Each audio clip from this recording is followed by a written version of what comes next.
Join me on this exciting journey as I leave Da Nang and make my way to Hoi An, a charming town on Vietnam's central coast.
Get ready for a sneak peek into the expat life in Vietnam and some valuable insights into what it's like to relocate to Hoi An.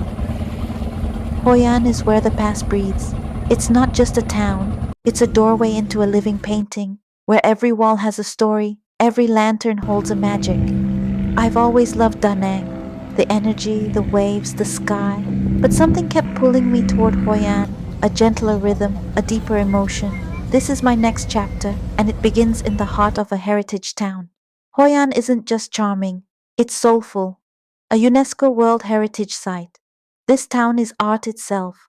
Yellow ancient walls kissed by time, the Tubon River reflecting twilight dreams, handmade lanterns dancing in the night air. The local life here, kind, warm, and unhurried. Every step on these cobbled streets is a love letter to history. So this episode ends here, but the story of Hoi An is just getting started. You have no idea what beauty, magic, and moments are waiting ahead. Bye bye from Devi Traveller. Chin Chow. Don't forget to subscribe to my channel, Devshi Khanduri Official, and tell me in the comments, would you like to wander these soulful streets one day? I'll be waiting with a lantern and a smile.